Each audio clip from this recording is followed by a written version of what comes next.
A paz do Senhor. Estamos aqui mais uma vez para falar da palavra de Deus, que é linda e maravilhosa. Estamos trabalhando no livro de Jó.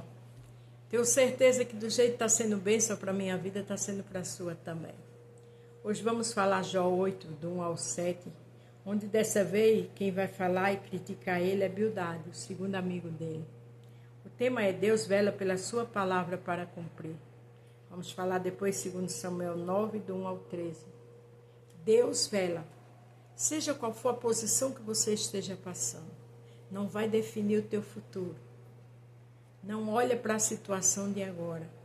Olhe para o céu, porque é de lá que vem o teu socorro. É do Senhor dos céus e da terra que vê tudo, pode tudo. Ele prova para ver até onde vai a nossa esperança, a nossa fé e a nossa fidelidade. Mas uma coisa é certa, a vitória é certa. É só clamar, é só adorar, é só saber aguardar. Jó 8, a partir do 1 até o 7. Então, Bildade, da região de Sua, em resposta disse: Até quando você, Jó, vai falar assim? Até quando as suas palavras serão como um vento forte? As palavras de Jó não eram vento forte, era dor, era pedindo socorro. Mas quando Deus bota num quadrado, é para a gente entender que só quem tira é Ele. Será que Deus torceria a justiça? Será que o Todo-Poderoso faria o que não é direito? Bildade fez essa pergunta a Jó. Claro que não. Tudo que Jó faz é certo, é correto. Tudo que Deus faz certo, é correto. Mas a situação de Jó, Jó falou, Jó se defendeu, Jó reclamou, né? Mas, às vezes, é melhor o silêncio. E se você está perto de pessoas que não entendem o seu sofrimento, que não têm a fé que você tem, que não tem a intimidade com Deus que você tem, cai fora. Porque não vai te ajudar em nada. Vê o que esses amigos fizeram. E era o segundo amigo, viu? De certo, os seus filhos pecarão contra Deus e ele o castigou como merecia. Palavra forte, né? Todo aquele sofrimento com chagas, coçando com caco de telha, com pus, como diz a Bíblia. E agora ele disse que os filhos dele morreram porque pecaram. Às vezes as pessoas querem ser juiz, né?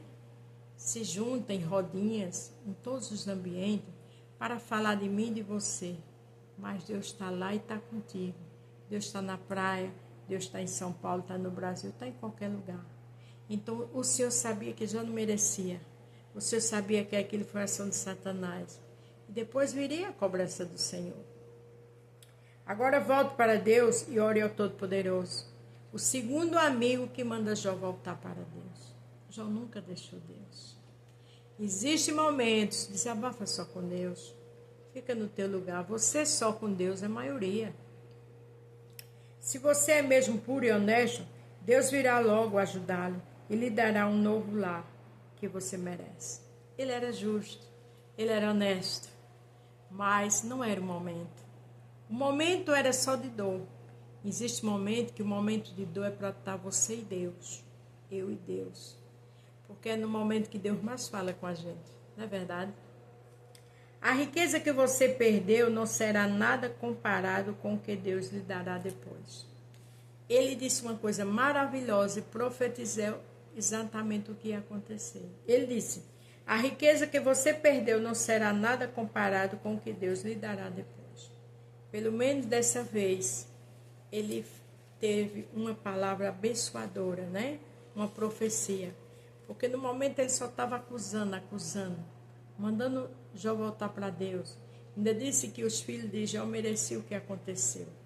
Existem momentos que quando a gente não entende, a gente fecha a boca. É melhor do que julgar, do que apontar. Porque senão amanhã vai passar situações difíceis a própria família. Sabe por conta de quê? Da língua. É melhor ter sabedoria e ficar no nosso lugar. Agora a gente vai ver aqui, em 2 Samuel 9, do 1 ao 13, uma restituição. Lembre-se do tema. Deus vela pela sua palavra para cumprir. Eu não sei qual é a posição que você está. Não é o teu futuro. Não é onde você vai ficar. Não se desespere. Não se apegue a ninguém. Não fique se defendendo, buscando como fez Jó. Porque o quadrado que você está é você e Deus. É um momento, uma experiência sua com Ele. Certo dia, Davi perguntou: será que alguma pessoa da família de Saul ainda está viva?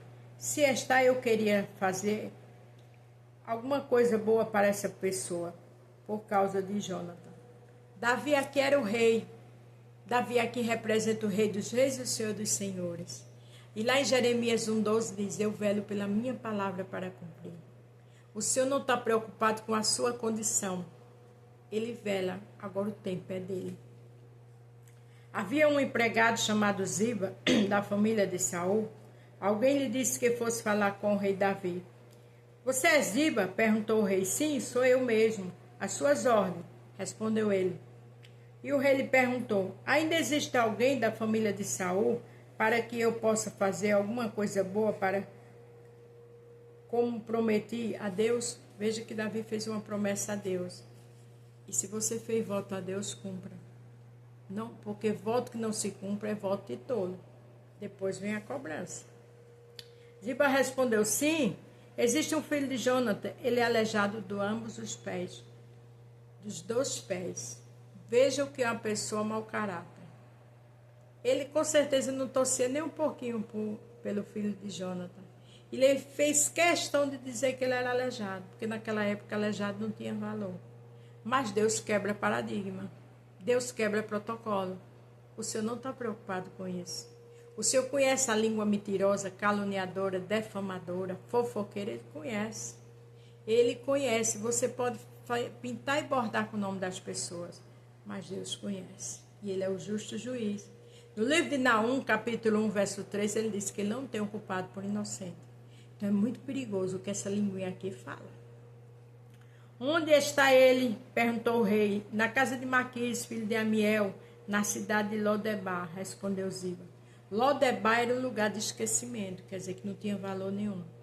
Mas onde você está, Deus vai. Ele é Deus de perto e de longe. Deus conhece todas as coisas. Ele conhece identidade, CPF, registro da gente, o endereço, Ele sabe tudo. Por mais difícil que seja. Sua família está no outro país, continua orando que Ele está lá também. Então o rei Davi mandou buscá-lo.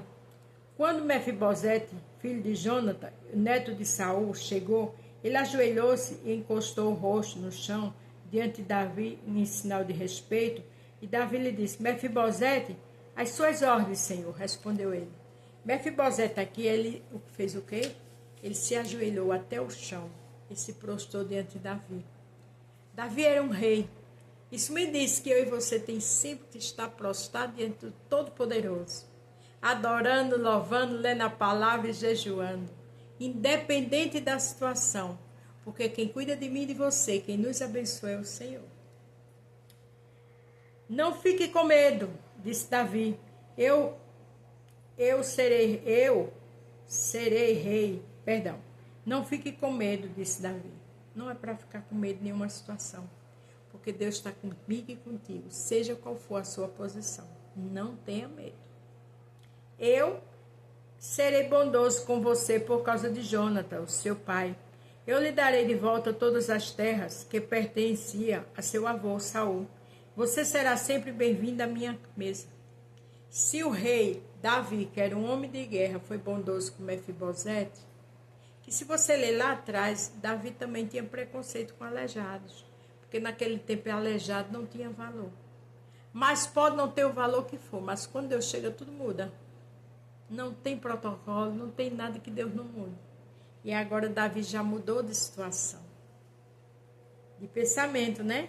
Mefibosete se curvou novamente e respondeu, eu não valo mais do que um cachorro morto. Por que o Senhor é tão bondoso comigo? Aqui a gente vê claramente que Mefibosete já não tinha mais esperança, não se valorizava, porque ele disse que não valia mais do que um cão morto. Com certeza passou por situações dolorosas, terríveis, mas é aquele negócio já também estava passando. Tinha que passar para valorizar, tinha que passar para aprender no futuro.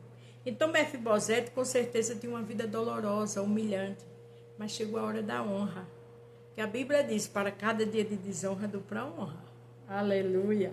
Então o rei chamou Ziba, o empregado de Saul, e disse, eu estou devolvendo a Mefibosete, o neto de seu patrão, tudo o que pertencia a Saul e à sua família. Adiantou ele bajular? Adiantou ele dizer que Mefibosete era aleijado? Não adianta malícia, maldade, maledicência, mentira, calúnia, porque quando Deus chega, Ele conhece os corações, Ele não perde tempo com gente com mau caráter. Veja o que aconteceu. Você e seus filhos e seus empregados cultivarão a terra para a família de seu patrão Saul e farão a colheita para que eles tenham comida, mas Mefibosete comerá sempre à minha mesa. Ziba tinha 15 filhos e 20 empregados. Ziba, que disse que ele era aleijado, agora ia trabalhar junto com seus filhos e seus servos para Mefibosete. Que Deus é justo. Deus sabe mudar a situação. Deus não recebe suborno de ninguém.